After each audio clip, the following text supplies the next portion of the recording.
സുഹൃത്തുക്കളെ,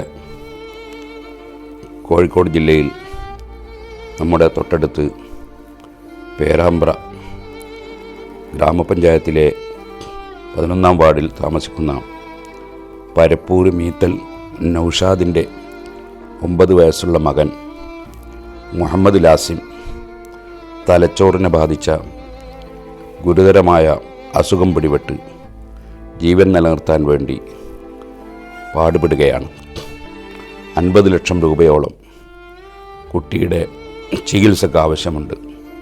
ആ കുടുംബത്തിനൊരു നിരക്കും അത് താങ്ങാൻ കഴിയില്ല. ധാരാളം സാമൂഹിക, രാഷ്ട്രീയ, സാംസ്കാരിക രംഗത്തുള്ള പ്രഗത്ഭരായ ആളുകൾ ചേർന്ന് സ്ഥലം MP, MLA അടക്കം ചേർന്നുകൊണ്ട് സഹായനിധി സ്വരൂപിക്കാൻ വേണ്ടി കമ്മിറ്റി രൂപീകരിച്ച് പ്രവർത്തിക്കുകയാണ്. എല്ലാവരും അവരവരാൽ കഴിയുന്നതിൻ്റെ പരമാവധി സഹായം നൽകി ഈ കുട്ടിയുടെ ജീവൻ രക്ഷിക്കാൻ വേണ്ടി ശ്രമിക്കണം, സഹകരിക്കണം, സഹായിക്കണം. അള്ളാഹു എല്ലാവരെയും എല്ലാ രോഗങ്ങളിൽ നിന്നും രക്ഷപ്പെടുത്തുകയും സഹായിക്കുകയും ചെയ്യട്ടെ.